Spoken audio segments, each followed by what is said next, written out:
this is Pat Munsey with the Kokomo Lantern, and this is the first episode of It's Your History Too, brought to you by the Howard County Historical Society. We'll be doing this every week. Make sure to tune in. You can catch this on YouTube, on KokomoLantern.com, KokomoLantern.substack.com, and the Facebook pages that we maintain. And I got a feeling you're going to see it on the Howard County Historical Society websites and pages as well. Today I have with me Randy Smith, the curator here at the museum, and we're going to talk about a few things that you might find interesting that are part of Howard County's history. Hi, I'm Randy Smith. I've been working here at the Howard County Historical Society since 2012. Started out as a volunteer, and in January of 2014 got put on staff, and I have been here as an assistant curator ever since. And I like history. It's fun. This is true. So today we have some playful history. These are electric cars? These are electric cars. These were originally made in Kokomo starting in about 1927 by a company called Kokomo Stamped Metal. Then Kingston Products Company bought Kokomo Stamped Metal and continued to make them. So they were in production till about 1933 when they were retired from the Kingston lineup, because as you'll understand when I talk about them a little more, these things at that time were expensive. Oh. So about how much did this little truck here in front of me run? Well, if you bought the truck, I'm going to show the camera, you can see the chassis below it here. You can see the chassis below.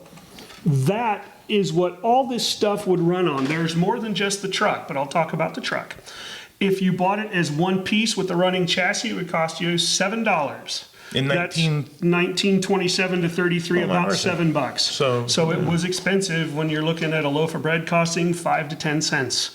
There's about 70 loaves of bread sitting right here. But if you already had the running gear that I've just showed you, and it originally from both companies came with a race car shell on it, you could buy this dump truck in parts. The body, the dump bed here, if you can see the dump bed here that would screw to it, and then you could also buy a pair of fenders. These three items to turn your running chassis into the dump truck would cost $2, because the running chassis, if you wanted to buy it on its own, was $5. Wow. But there's other things, and we have something off camera right now that we'll show you in a few moments that could also be put on this running chassis. You can see here, you've got some pickups on the edge. This would run on a metallic fence that was held in place by wooden stakes. There were 3 different track lengths available as kits from Kingston, I think 14, 17, and 20 feet. We have a mounted 14-foot track. Okay. And our stuff works, although we don't know about this one yet because we haven't had this gone over by our electric car guy. But the other running chassis that we have in the collection do work. But these are kind of fun. You could get other bodies to go on it. Without that metallic track, though, is that correct? That is correct. These have to be fenced. Sometimes you'll see these on eBay and people will think that they're corded, that they're control line cars. Oh, okay. They are not, or slot cars. They are not. They have to have that fence, and they run on the inside of the fence. Because if you look at this, the front wheels are spring-loaded to always turn. So as this presses against the fence, it makes it turn. Gotcha. And then if it runs off the fence, it'll run back into the fence to keep going. So the front wheels are spring-loaded to always turn into the fence. So electricity is conducted through the fence to the chassis, and that's the operation. Yes. And of course, if this was made in the 1920s, toy safety wasn't really a thing back then. Not really. But it is a DC motor. Okay. You need an AC to DC transformer to run it. Now, Kingston did not provide a transformer with their kits, though you could buy one from them, because homes oftentimes had transformers to run their radios. Gotcha. And they could just use that transformer because this is a universal DC engine in here. It will run off of a wide variety of voltage. The only time you have to be careful is if you have lights on the vehicle. Those are kind of sensitive to the voltage.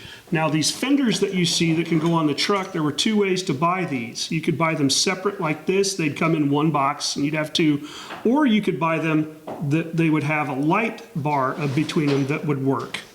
that you'd hook into the electrics of the truck. Huh.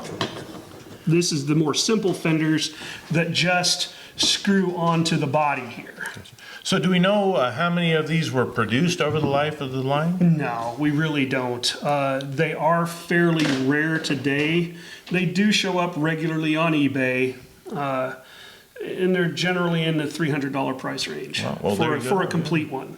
So if you have some of these at home, now you have an idea of how much they're worth in great condition, I'm assuming. Now there are others, though. There are two others that are fabulously rare because they were rare at that time.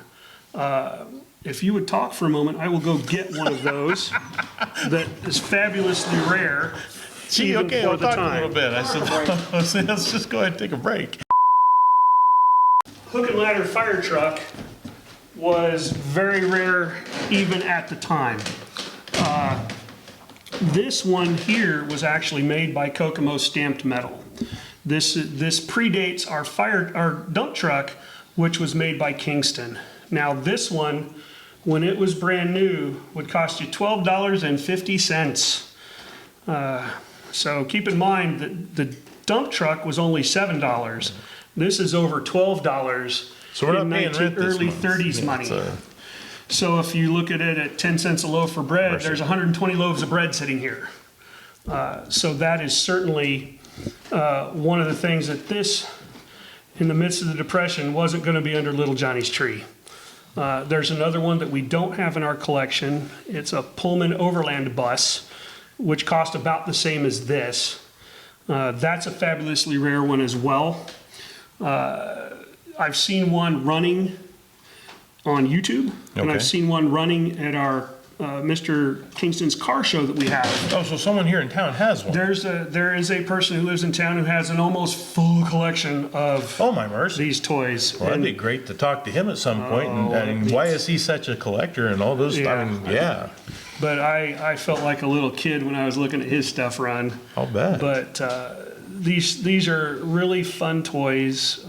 And the fact that these toys that you're looking at are 90 plus years old, and they are still here with us, and they still run. It's just, to me, a testament to how well they constructed toys. Oh, sure. They wanted them to last. They wanted kids to get enjoyment out of them. Oh, at that price, they better. Because I'm telling you here, on the originals of these, there's no plastic. It just doesn't exist. About the only place you're going to find a little bit of plastic is on the red race car. The windshield is plastic, and that's it.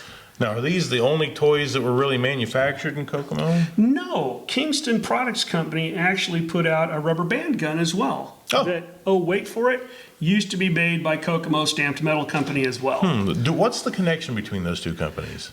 Stamped Metal was purchased by Kingston in about 1930. Oh, there you go. And then what Kingston would do, his company would just continue to make the products that company made that he in turn bought.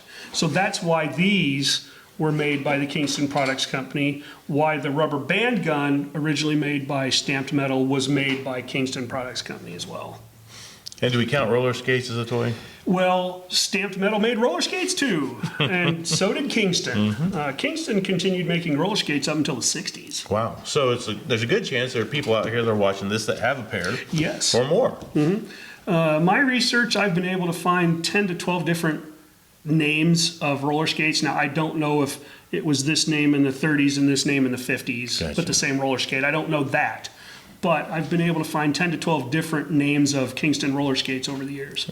Well, if you're out there and you have some knowledge about the Kingston Company's manufacturing of these toys or Kokomo Stamped Metal, if you have some of these artifacts in your own personal collection or in a box somewhere, let us know why you have them and how much you've enjoyed them over the years, how you acquired them, and we can share that information in an upcoming show. Yeah, because we've actually had ours on our track out and running during the show, the car show, Right. one year. And then the next year is when we found the guy here close to town who has an entire collection, brought his collection and his track. Very cool. So now you're doing another Mr. Kingston's car show this spring? Yes, we are. It's going to be in July. Oh, it'll be a summer event this year. It'll be in July. July 26th and 27th, the little birdie has told me. So good chance that they'll have an opportunity to see these cars in action at that event? I hope we have that gentleman back again. Okay. His stuff was so much fun. I saw it 2 years ago, and I have to vouch for it. It was pretty impressive to see cars of this age still running, and it was beautiful. You know? But these are just a very neat part of Kokomo's history. Just a toy that was enjoyed by hundreds and hundreds, if not thousands of people. They do turn up from time to time, and in the right hands, they can be fixed and put back into running condition. Very cool. Well, keep in mind that this is your history too. So if you have things that you'd like to add, please feel free to get a hold of us. For right now, all you have to do is email kokomolantern@gmail.com. We'll make sure it gets forwarded to the Historical Society, or you can contact them directly. You can find them on Facebook. You can find them just about anywhere if you're looking. Just stop in. They've got the office hours posted, and I'm sure that they'd be more than happy to help you out. Take a look at what you have if you're interested in donating or showing off. But yeah, just get involved. It is your history too.